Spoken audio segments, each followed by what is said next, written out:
We know the dangers of science and technology and how they might mask doomsdays as hidden treasures, but could the very quest for knowledge or the existence of the conscious mind itself be a ticking time bomb waiting to wipe us out?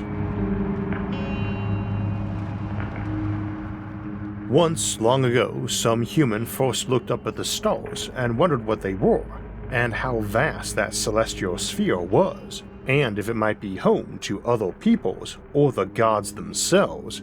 As we grew in knowledge, we began to realize just how immense and ancient the cosmos truly were, and wondered if life might have arisen out on those distant and uncountable worlds. Surely many are like our own pale blue dots, and such planets must number in the untold billions. Yet we see no ironclad signs of the mighty empires that should dwell among the stars and be impossible to mistake for any natural phenomena. This seeming paradox, an ancient and immense universe, and yet a quiet one, is known as the Great Silence, or the Fermi paradox. Many solutions are proposed, including that these aliens are indeed present and hide from us, or we choose to ignore the evidence of them, but the largest collection of solutions revolve around the idea that civilizations like ours either evolve very rarely, filtered out by many challenges and conditions that make Earth rare, early filters on life emerging, or middle filters that prevent the rise of complex, intelligent, or technological life. The other side of that are what we call the late filters, those which our civilization has not yet encountered or fully passed, and which might explain the Great Silence not by civilizations being rare, but by them being short-lived or unable to engage in interstellar travel. There's not much paradox if it turns out every civilization self-destructs in a few centuries, or they can't colonize much beyond their homeworld, at least so long as intelligent life doesn't develop so regularly that virtually every planet develops it and redevelops it again and again when they do blow themselves up, if they don't utterly sterilize their whole planet in the process. We discussed that scenario in Earth After Humanity, and many of the other filter options, early, middle, or late, have their own focused episodes that detail the science and arguments for and against that filter.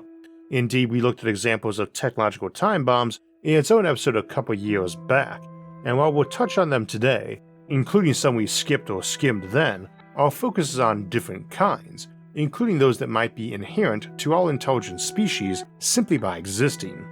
That perhaps intelligence itself is the time bomb, and not simply because it opens doors to inventing dangerous technologies.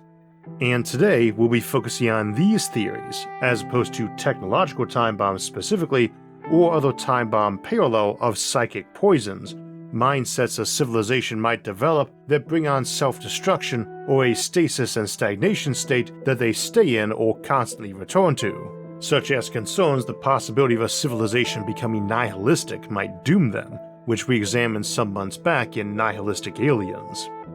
But at a fundamental level, when it comes to late filters, they tend to break into doomsdays wrecking mankind, or alien cousins, or reasons we or they can't or wouldn't spread out to space. Most of those doomsdays seem avoidable, and we tend to think at least some civilizations would navigate through them. Your personal cynicism and mileage may vary, but to me the majority of doomsdays on the horizon are the sorts of things that most set us back for a generation, while most of the remainder would seem like a choice you could make. Let's say wrecking your environment, spawning a homicidal AI, or nuking yourself till every beach was turned into glass that glowed in the dark, was a simple 50-50 gamble as to whether or not a civilization hit the brakes or went off the cliff. So with 3 of them, that is a 1 in 8 chance you avoid all 3 and survive playing with fire.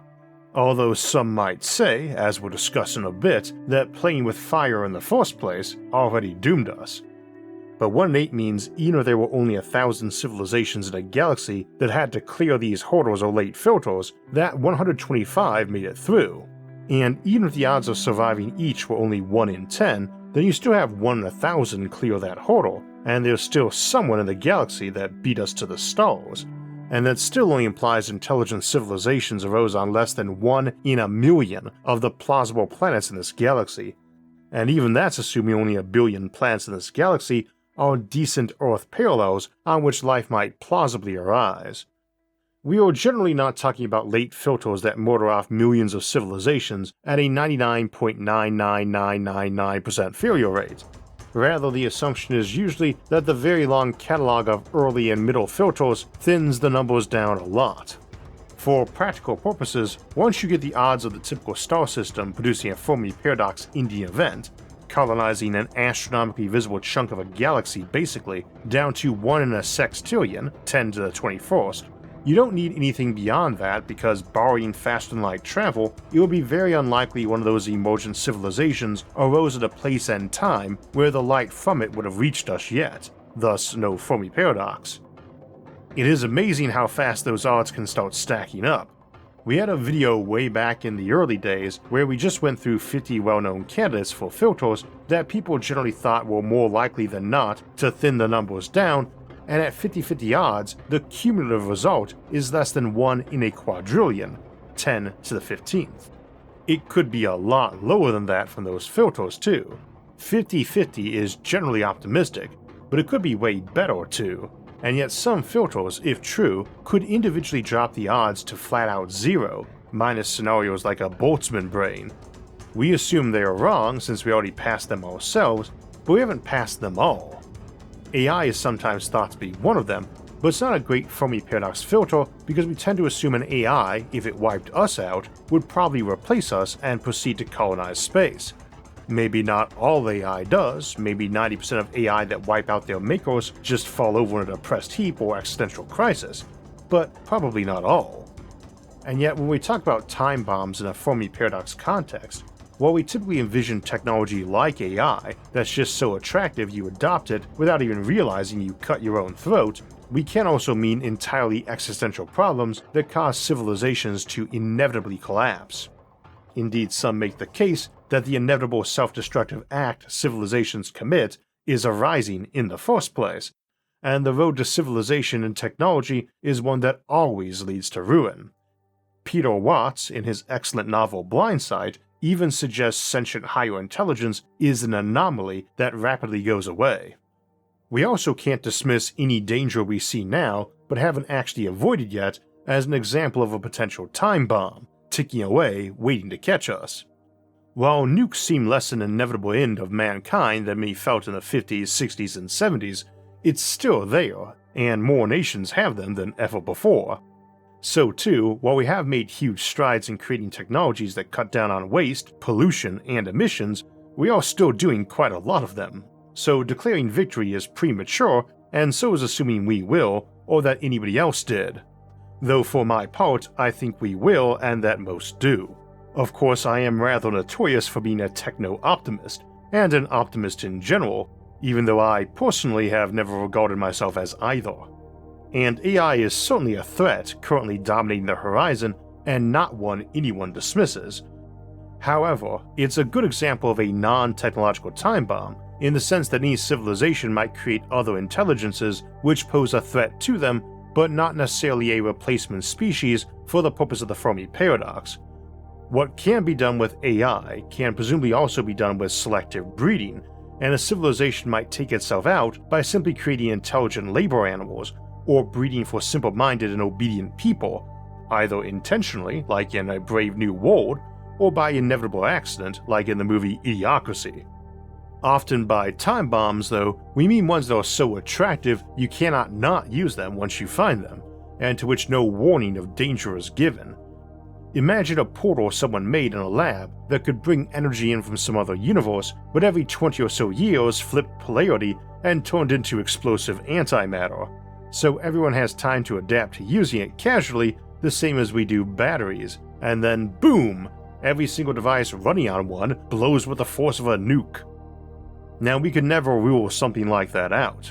Like the zoo hypothesis or simulation hypothesis of the Fermi paradox, the very nature of the problem makes it not only impossible to disprove, but also limits the ability of any outsider to forewarn us. In this case, everyone dies the moment they find out. There could be some incredibly attractive and harmless seeming technology already in play, or waiting for discovery, but discussing it serves little purpose.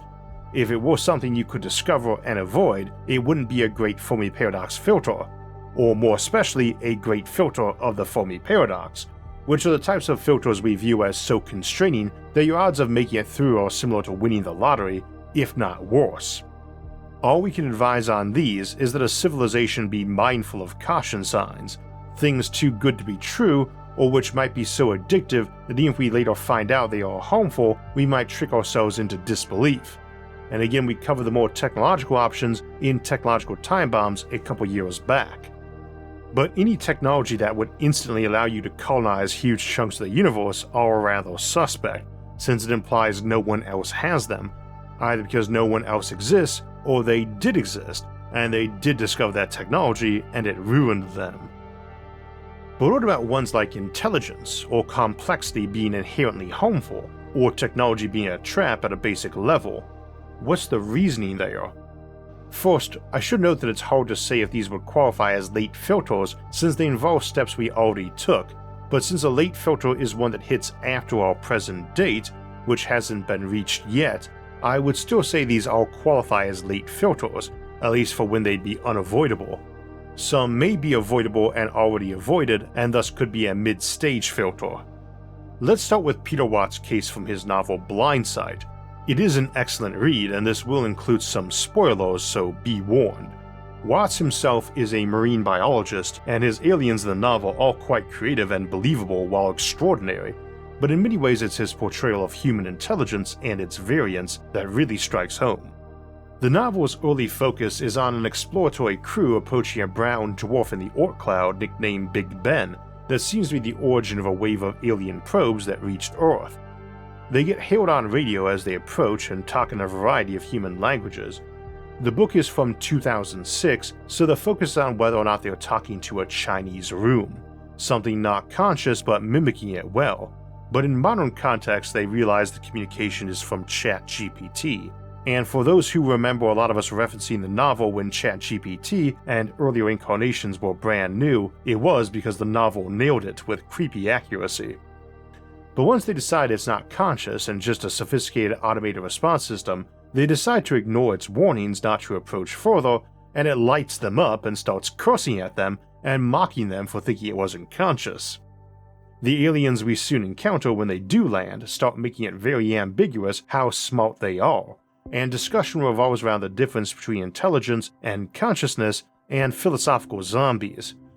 A philosophical zombie, or P-zombie, is a person, or alien or computer, used for a thought experiment where they are identical to a normal person but do not have conscious experiences. The usual example being it can't feel pain, but if you jab it with a stick or hot needle, it would react the same as you or I. The aliens they encounter frequently seem to do things that would indicate they are conscious, and indeed display speed of thought far faster than human speed, but constantly leave telltales that they are created or evolved to be unconscious, and indeed the book makes the case that consciousness is an evolutionary fluke and not necessarily a beneficial one. Let's step through some of the reasoning presented.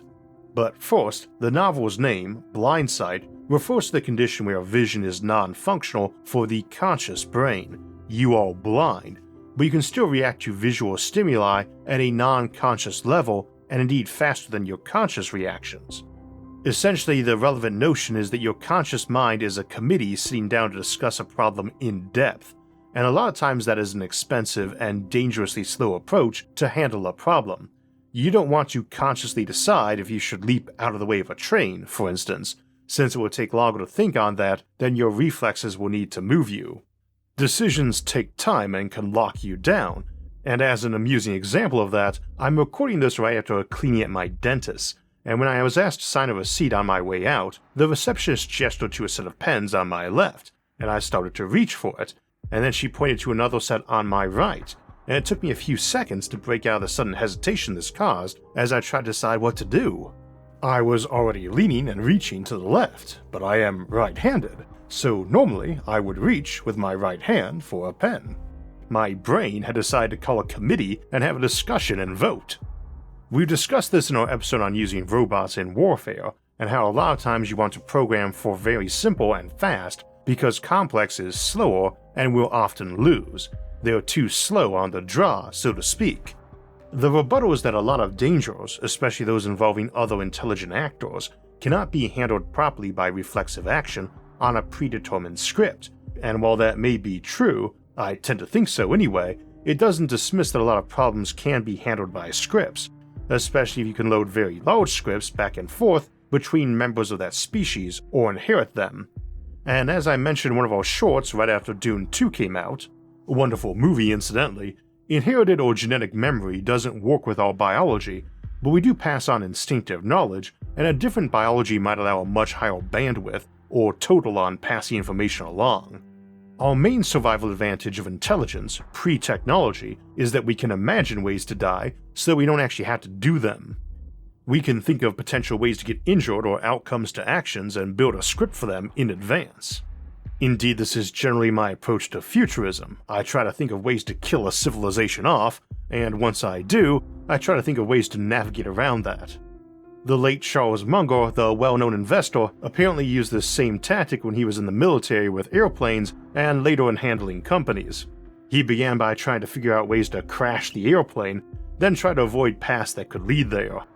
I've found this approach is good in normal life strategies too, from relationships to work. Figure out what might kill a thing, then avoid going near it. Intelligence's usefulness in terms of technology mostly came later, as other than fire and sharpened sticks, discovered a million years ago or more, most of the time we had huge brains compared to even our primate cousins. We had to justify that very expensive piece of equipment, and it was mostly in that ability to imagine and ruminate. Indeed, even language is thought to be a relatively new innovation, maybe 200,000 years old, at least in terms of being significantly more sophisticated than what great apes have now. And either way, those are big advantages that helped us pay for that brain before metalworking, pottery, and agriculture came in. But other than language, fire just for cooking and staying warm is no big deal to a critter with a good fur coat or from a more temperate climate or planet. So too, a sharp stick is no advantage to a creature with sharp claws. Indeed, we see tool usage even with non-mammals, so it doesn't require huge brains, and a much simpler but dedicated chunk of that brain could allow a very simple organism to act with the accuracy of a sniper when it comes to tossing sharp rocks or sticks at predators or prey. So the only advantage of consciousness that would seem like it couldn't be evolved separately without much brains is that ability to contemplate and ruminate, prepare scripts for dangers imagined, and pass those on to each other by abstract language. But especially for something like a hive mind or collective that can pass full details along, they can get away with a simple learning approach of don't do what X did. To continue the argument, the novel suggests that non-sentient beings or entities, like the aliens we encounter in the book, called the Scramblers, can process information and make decisions more efficiently than conscious beings. Without the distractions of self-awareness, internal dialogue, and the complexities of emotions, these beings can react to their environment and make optimizations purely based on survival and functionality. The Scramblers, who embody this principle, demonstrate remarkable intelligence and problem-solving abilities without any indication of self-awareness or consciousness. It further argues the evolutionary cost, that consciousness is an expensive trait in terms of evolutionary resources.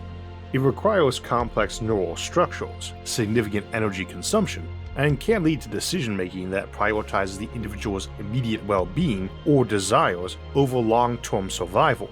In contrast, entities that operate on instinct or pre-programmed responses can allocate more resources toward reproduction, adaptation, and survival in hostile environments. And again, this is all very believable in a modern context with the rise of AI like ChatGPT.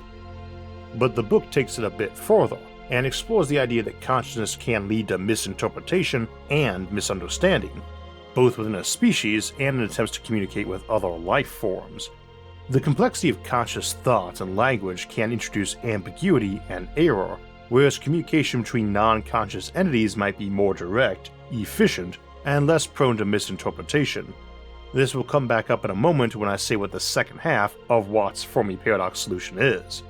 Now, a lot of folks point to the novel including vampires in it as a bit of a weird thing, and it kind of is. The captain of the exploratory ship is one, for instance. Kind of. But that's the semi-appropriate nickname for an extinct species of humanity that they found in the novel's setting and cloned up from recovered DNA, who have a lot of strange mental traits. I view them as a vehicle for both exploring some neurologically atypical thinking and pointing out that a dominant species is often going to diverge into having a subspecies or clade that develops to prey upon others. As a simple example, imagine a single species of bacteria, or nanobot grey goo, taking over a planet. That now means all competition for resources is with each other, so if you can kill a competitor and eat it, you've now got two birds with one stone. And that's how predator cycles and divergence can occur even within something like AI down the road. But another part of it is the P-zombie notion, since a cannibal is typically going to be effectively a sociopath or psychopath, probably not play well with others, even fellow cannibals, and to succeed might need to get very good at mimicking decent human behavior. We're given many other examples of the civilization existing in the novel using genetic, neurological, and cybernetic engineering to create very odd humans who are also incredibly useful to their civilization, or dangerous, or both. And we can't argue that we tend to encourage non-survival traits like self-sacrifice or workaholic behavior ourselves. This leads some to make the case that society currently breeds for sociopaths, which you can argue becomes a Fermi paradox solution, and parallels our discussion earlier this year in our look at the Hermit-Schaffelter hypothesis, the Chronos scenarios, and interdiction hypothesis. Watts advances the idea that the universe might indeed be teeming with life, but that life may predominantly be non-conscious, operating in ways that are efficient and effective, yet entirely alien to our understanding. Conscious life, especially technologically advanced and communicative life like humans, might be exceptionally rare, or even self-limiting on a cosmic scale. That the universe might favor entities that are not burdened by the complexities of self-awareness, positing consciousness not as an evolutionary goal, but as a peculiar deviation that might ultimately limit the potential of life forms possessing it. Now, for the book, Watts posits that the aliens have come to Earth because we're filling space with lots of garbage communication or scrap code, and they're reacting automatically to this to silence that source of weird and damaged data. It's not a conscious decision by the aliens, it's just an immune system-like response. It is that mysterious in the end, always a good idea for concluding a suspenseful and thought-provoking work. But the basic idea is that consciousness doesn't evolve much, and when it does, it tends to self-destruct, either by a normal evolutionary path or by developing technologies that let them engineer life and different types of minds, particularly non-evolutionary normal psychologies, or intentionally making safe AI or slave races by giving them lots of brain but not much consciousness. When this fails to take them out, then the various very smart but non-conscious life forms in the galaxy come by and wipe them out because they interfere with good communication. I find the last a stretch, but the idea of us engineering very smart but non-conscious minds definitely is not. That's essentially our main modern aim with artificial intelligence. Keep it simple, keep it dumb, the minimum brains for the task, and where you can't, keep it non-conscious or non-dangerous in possible mentalities. I do not find the idea that non-conscious minds could win an interstellar war very compelling though, because in the absence of FTL, faster-than-light travel or communication, speed of thought and reaction becomes less decisive. I also don't see any evolutionary path to interstellar travel at anything better than interstellar comet-seeding speeds without technology, and evolving spaceship drives just seems implausible. Some machines with blueprints for spaceship drives that they can replicate ad nauseum once their human or alien creators are extinct does seem decently plausible though. So too, naturally occurring Dyson swarms or Kardashev 2 ecologies strikes me as a very plausible scenario if life can get going in space environments, and artificially created void ecologies is something we've discussed before too. This is why I sometimes reason that if alien intelligences are modestly common but either self-destruct or abandon galactic expansion, we might find space littered with some quasi-biological and alien examples of systems where von Neumann probes or grey goo ran amok and then diverged into an ecology afterwards. If we start reaching other solar systems and finding we constantly have to plow through a host of techno-organic hive minds nesting inside various asteroids, moons, and comets, we might determine that this was the Fermi paradox solution in play too. The reason I don't find this compelling though is that I can't see conscious minds voluntarily and universally surrendering consciousness. and I can't see any overwhelming compulsion for non-conscious entities to try to wipe out conscious ones or being terribly effective at it, beyond normal scenarios like Grey Goo. The weakness of the scripted response is that you can potentially be fooled by the same trick over and over. The weakness of the conscious mind is that it is slow, but if it has time it can develop tricks. We'll discuss this scenario and the Medea hypothesis, or a Grey Goo version of it, in a moment, but let's discuss idiocracy options first. As we discussed in our de-evolution episode, there's a general concern that a side effect of technology is that selection pressures which might have favored good physical health or intelligence might go away in a highly automated and paradise-like society. High-tech civilizations able to bring about paradises are also ones with vast access to resources and technology and are not going to have a problem like that sneak up on them, and have a host of tools available to prevent or reverse it, so it only works if we assume they don't care or actively want to be dumber. And as we noted in that episode, the idea that ignorance is bliss is at odds with science, which finds smarter folks generally report being happier. The other notion is that we don't have to wait for a distant paradise future and that our own current society has lower birth rates for smart people. Idiocracy is a funny film, though its scientific accuracy and plausibility are not very high, and again we discussed it more in the aforementioned episode. There is no reason to think we're breeding for dumber people currently, even ignoring the Flynn effect, and I've lost track of the number of highly intelligent and successful people I know who have full-blooded siblings who would fit the criteria for brains or behavior mocked in this film. Nature versus nurture is an ongoing debate when it comes to intelligence and other mental traits, but the biggest factor in a lot of people having a lot of kids or not was mostly luck, influenced by how well they restrain their youthful hormones. And an awful lot of what folks tend to view as success in life require us following a very simple formula: spend less money than you bring in, and stick the extra funds in something that earns compound interest. The earlier and more rigorously you do that, the better the effect, and obviously having kids at a young age interferes with that. There's a million other factors that can help or hinder that, of course, but the key notion is that if two twins both head off to college, and one ends up with a kid in their freshman year and drops out to take care of them, or one develops too great a fondness for partying and alcohol, they will still be passing the same genetics onto their kids. On the flip side, there is the worry that a lot of predatory narcissist types are pretty good at mimicking the characteristics people seek in mate selection, especially in what younger folks tend to be able to assess, and that they're prone to short-term mating strategies. So if that trait is genetic, and there is a decent amount of literature supporting it as at least partially hereditary, then a civilization might tend to see that trait become more common. That's some parallel reasoning to what we were discussing with the vampires from Blindsight, that antisocial traits would not generally be favored in mate selection, but if they're paired up with a good ability to mimic or fit in, then they might suddenly become very likely to be passed on to future generations. Same as before, I think it's a stretch for the Fermi paradox as a strong late filter, especially as psychology and neurology ought to vary wildly among aliens, but the case for it being a decent middle or late filter is better. Not so much that intelligence fizzles out by paradise bringing an absence of selection, but civilization breeding itself to be better at fighting and preying on its only real competition, each other. Again, this seems to be conditional on the idea that we voluntarily let it happen though, and we have improving technology for detecting and addressing mental health issues. We should never assume trends in genetics or culture inevitably plow on, especially when we are aware of them, at least if you have the conscious ability to contemplate how they are bad and what actions you might take to handle it. You determine this is a way you could crash the metaphorical airplane, and now you can avoid the hazard. So again, not really feeling the inevitable time bomb applies here.